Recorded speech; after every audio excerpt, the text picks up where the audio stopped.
Redmi এবার mid বাজেটেই launch করে দিল তাদের নোট সিরিজের অস্থির phone Redmi note 14 pro plus. এই ফোনটিতে বাজেটের মধ্যেই দেওয়া হয়েছে বেস্ট ক্যামেরা, কারণ এখানে থাকছে টেলিফোটো লেন্সযুক্ত ক্যামেরা। আর এই ক্যামেরাটাই হলো 2024 সালের মিড বাজেটের বেস্ট ক্যামেরা ফোন। এখানে থাকছে মিড বাজেটের বেস্ট গেমিং চিপসেট, সাথে থাকছে বিগ ব্যাটারি 6200 mAh এর ব্যাটারি, সুপার ফাস্ট চার্জার। আর রেডমি ক্লেম করছে এই ফোনটি হলো ওয়ার্ল্ডের সব থেকে হার্ডি ফোন, কারণ এই ফোনটির উপর দিয়ে যদি আপনি গাড়িও চালিয়ে দেন এই ফোনটিতে কোনো প্রকার সমস্যা হবে না। এছাড়া ফোনটিতে দেওয়া হয়েছে কার্ভ ডিসপ্লে, এরকম সব দুর্দান্ত ফিচার দিয়ে ফোনটি অনেকটাই রিজনেবল প্রাইজে লঞ্চ করেছে। আজকের এই ভিডিওতে এই ফোনটি নিয়ে ফুল ডিটেল জানাবো, সাথে জানাবো এই ফোনটি কবে বাংলাদেশের মার্কেটে পাওয়া যাবে এবং কত দামে পাওয়া যাবে। চলুন তাহলে আর কথা না বাড়িয়ে সরাসরি চলে যাই মূল ভিডিওতে। তবে মূল ভিডিওতে যাওয়ার আগে আপনাকে বলবো ভিডিওতে একটি লাইক দিয়ে চ্যানেলটি সাবস্ক্রাইব করে আমাদের সাথে থাকুন। প্রথমেই ফোনটির আনবক্সিং দিয়ে ভিডিওটি শুরু করা যাক। এই ফোনটির বক্সটি দেখতে পাচ্ছেন, বক্সটি খুললেই প্রথমে পাবেন ছোট্ট একটি বক্স, সেই বক্সের ভিতরে পাবেন ইউজার গাইড, ব্যাক কভার, তারপরে পাবেন কাঙ্ক্ষিত ফোনটি, পাবেন charger, USB type C cable. এই হলো ফোনের বক্স কন্টেন্ট। এবারে কথা বলবো এই ফোনটির লুক ও ডিজাইন নিয়ে। এই ফোনটির ডিজাইনটা এক কথায় অস্থির, কারণ এই ফোনটির ব্যাক প্যানেলে দেওয়া হয়েছে গ্লাস এবং এই ফোনটির ব্যাক প্যানেলে দেওয়া হয়েছে এক ধরনের টেক্সচার যা দেখতে কিন্তু বেশ ভালো লাগছে। এবং ব্যাক প্যানেলে পাবেন ট্রিপল ক্যামেরা সেটআপ। আর ফোনটিতে সকল ধরনের পোর্শন বাটন দেওয়া হয়েছে, শুধু 3.5 মিলিমিটার হেডফোন জ্যাক দেওয়া হয়নি। এবং ফোনটির বডি ফ্রেমটি প্লাস্টিকের, আর ফ্রন্টে পাচ্ছেন একটি মিডল কনসোল কার্ভ ডিসপ্লে। ফোনটির থিকনেস হলো 8.7 মিলিমিটার, ওয়েট হলো 210 গ্রাম। এখানে ফোনটিতে বেশি ব্যাটারি দেওয়ার কারণে ফোনটি কিছুটা পুরো এবং কিছুটা ভারীও। আর ফোনটিতে দেওয়া হয়েছে IP66, IP68 এবং IP69 এর রেটিং, যার ফলে এই ফোনটিতে কোনো প্রকার পানি বা ধুলো ভালো লাগলে কোনো সমস্যা হবে না। ইভেন এই ফোনটিতে যদি গরম পানিও পড়ে কোনো সমস্যা হবে না। ওভারঅল ফোনটির ডিজাইনকে আমি বলবো এক কথায় দুর্দান্ত। এবারে কথা বলবো এই ফোনটির ডিসপ্লে কোয়ালিটি নিয়ে। ফোনটির ডিসপ্লেটি সাইজ হলো 6.67 ইঞ্চি মাপের একটি অ্যামোলেড ডিসপ্লে, সাথে থাকছে 120 হার্টজের রিফ্রেশ রেট এবং এই ডিসপ্লেটি HDR10+ সাপোর্টেড। ডিসপ্লেটির পিপিআই ডেন্সিটি হলো 446 এবং ডিসপ্লেটির পিক ব্রাইটনেস হলো 3000 নিটস, যার ফলে ডিরেকশন লাইটে এই ডিসপ্লেতে আপনি কোনো প্রকার ব্রাইটনেসের ঘাটতি পাবেন না। আর এখানে 120 হার্টজের রিফ্রেশ রেট থাকার ফলে যারা গেমার আছেন তারা গেমিংয়ের সময় বাটার স্মুথ পারফরমেন্স পাবেন, এবং যারা মোবাইলে প্রচুর ভিডিও দেখে থাকেন তারাও দুর্দান্ত ভিডিও উপভোগ করতে পারবেন। আর এই ডিসপ্লেতে প্রোটেকশনের জন্য থাকছে কর্নিং গরিলা গ্লাস ভিক্টাস 2 এর প্রোটেকশন। ওভারঅল এই ফোনটির ডিসপ্লে কোয়ালিটি এই বাজেটের মধ্যে ওয়ান অফ দ্য বেস্ট।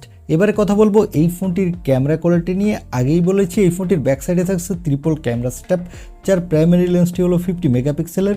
এখানে দেওয়া হয়েছে ওমিনি ভিশনের OB50E সেন্সর, সাথে থাকছে ওআইএসএস সাপোর্ট, সাথে পাবেন 8 মেগাপিক্সেলের আল্ট্রা ওয়াইড লেন্স। এই সেন্সরটি হলো সোনি IMX355 সেন্সর, সাথে পাচ্ছেন 50 মেগাপিক্সেলের একটি টেলিফোটো লেন্স। এই সেন্সরটি হলো স্যামসাংয়ের JN1 সেন্সর।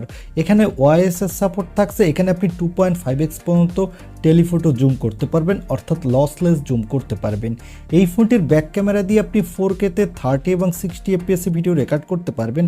আর এই বাজেটের মধ্যে কিন্তু আপনি বেস্ট কোয়ালিটির ফটোগ্রাফি তুলতে পারবেন। চলুন এবার এই ফোনটির কিছু ফটো স্যাম্পল দেখে আসি। এই ফোনটির সাথে Redmi K70 Ultra এর ফটো কম্পেয়ার করে দেখি কোন ফোনটির ক্যামেরা কোয়ালিটি কেমন।